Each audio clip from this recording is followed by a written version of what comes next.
नमस्कार, स्वागत आहे आपलं यूट्यूब चॅनलवर. आज आपला पहिला क्वेश्चन आहे, शिक्षणाचे ध्येय खालीलपैकी कोणती असले पाहिजे? ए. विद्यार्थ्यांमध्ये माहिती मिळवण्याची कौशल्ये विकसित करणे. बी. विद्यार्थ्यात माहिती संक्रमित करणे. सी. विद्यार्थ्यांमध्ये भावनाप्रधानता निर्माण करणे.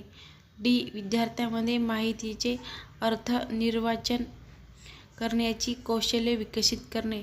बरोबर उत्तर आहे विद्यार्थ्यांमध्ये माहिती मिळवण्याची कौशल्ये विकसित करणे. Question number 2. अभ्यासक्रम हा शिक्षणाच्या दृष्टीने आवश्यक दस्तऐवज आहे कारण ए. त्यात उद्दिष्टाचा विचार केलेला असतो. बी. त्यात सर्व अध्यापन मुद्द्यांचा समावेश असतो. सी. त्यात विद्यार्थ्याच्या गरजांबाबतचा विचार केलेला असतो. डी. शिक्षकाला रोजच्या पाठाचे नियोजन करण्यास त्याची मदत होते. बरोबर उत्तर आहे त्यात विद्यार्थ्याच्या गरजांबाबतचा विचार केलेला असतो. Question number 3.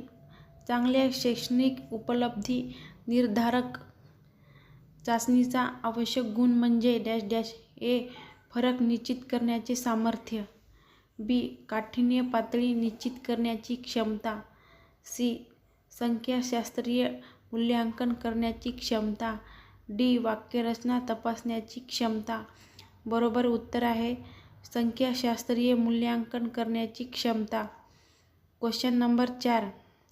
सूक्ष्म अध्यापन हे एक डॅश डॅश तंत्र आहे. ए. वर्ग अध्यापन. बी. स्वयं अध्यापन. सी. प्रभुत्व अध्यापन. डी.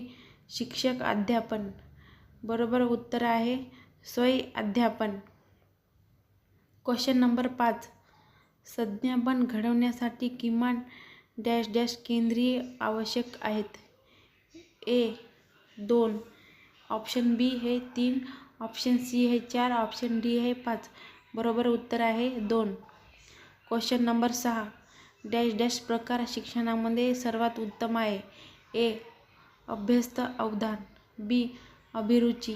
सी. नैतिक शिक्षण. डी. ऐच्छिक. बरोबर उत्तर आहे अभ्यस्त अवधान. Question number 7. भारतामध्ये धार्मिक शिक्षणाची गरज आहे असे प्रतिपादन खालील दिलेल्या कारणांपैकी प्रामुख्याने कोणत्या कारणासाठी केले जाते? ए. भारतात पुष्कळ धर्मपंथाचे लोक आहेत. बी. धार्मिक शिक्षण सदाचाराचा पाया आहे. सी. मुलांना धर्मग्रंथातील गोष्टी खऱ्या वाटतात. डी. धार्मिक गोष्टीत चमत्काराचा व अद्भुतपणाचा अंश असतो. बरोबर उत्तर आहे धार्मिक शिक्षण सदाचाराचा पाया आहे. Question number 8. महात्माजींनी शिक्षणाची व्याख्या कशी केली आहे? ए. शिक्षण म्हणजे मुलांची सर्वांगीण प्रगती किंवा विकास. बी. शिक्षण म्हणजे मुलांच्या वर्तनातील इष्ट ते परिवर्तन. सी. शिक्षण म्हणजे मुलाच्या शरीर, मन व आत्मा यामधील जे चांगले त्याचा विकास. डी. शिक्षण म्हणजे मुलाच्या किंवा माणसाच्या आत्म्याला अंधारातून प्रकाशाकडे, मृत्यूपासून अमरत्वाकडे नेणे होय. बरोबर उत्तर आहे शिक्षण म्हणजे मुलाचे शरीर, मन, आत्मा यामधील जे चांगले त्याचा विचार. Question number 9. शालेय अभ्यासक्रमाचे नियोजन करताना खालीलपैकी कशाचा विचार करावा? ए. विद्यार्थ्याच्या गरजांचा व अभिरुचीचा. बी. विविध विषयातील उपलब्ध पाठ्यपुस्तकांचा. सी. शिक्षकाचे परीक्षण व त्याच्या अभिरुचीचा. डी. व्यवस्थापकाच्या आवडीनिवडीचा आणि आशा आकांक्षांचा. बरोबर उत्तर आहे विद्यार्थ्याच्या गरजांचा व अभिरुचीचा.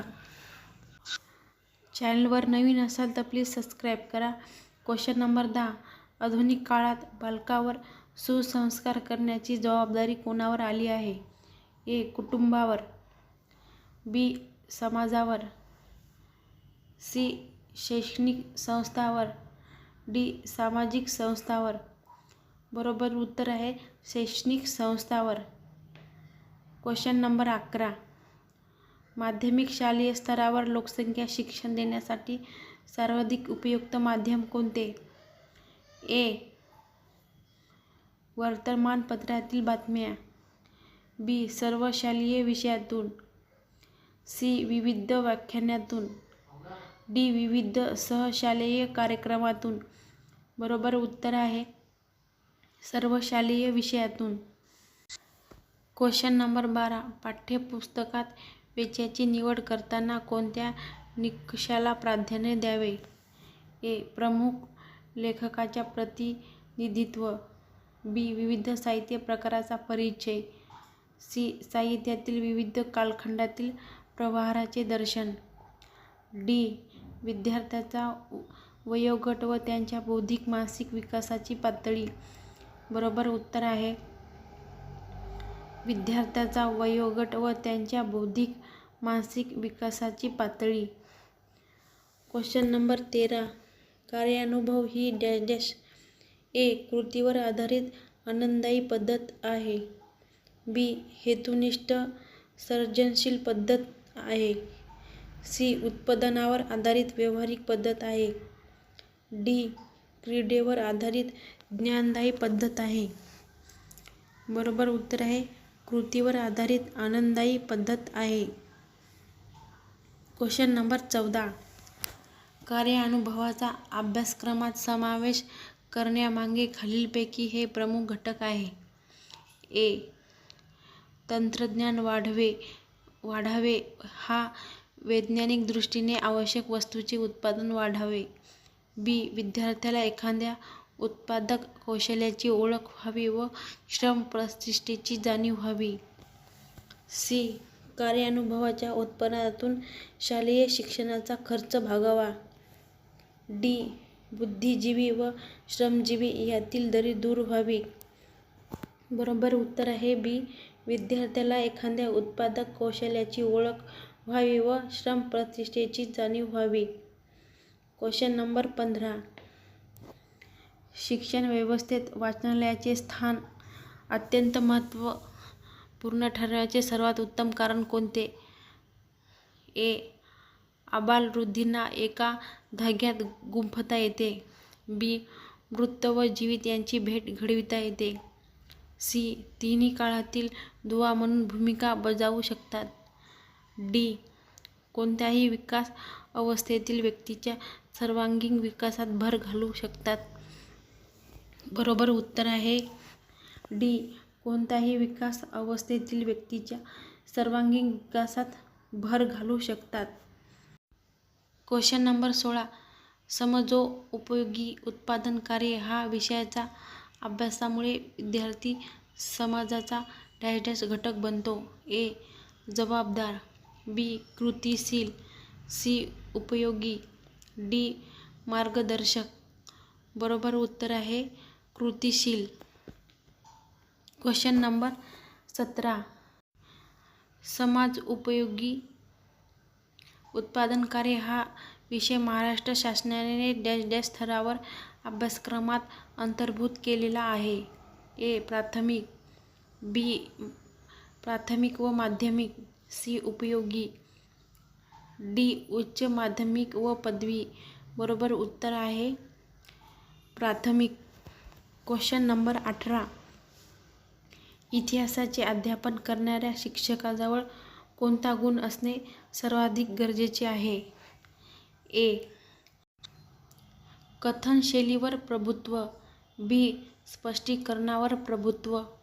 सी. भाषेवर प्रभुत्व. डी. यापेक्षा वेगळे उत्तर.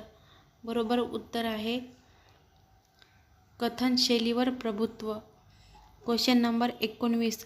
अध्यापन डॅश डॅश करण्यासाठी अध्ययन साहित्याची गरज असते. ए. वस्तुनिष्ठ.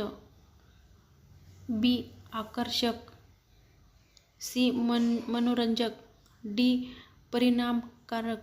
बरोबर उत्तर आहे परिणामकारक. Question number 20.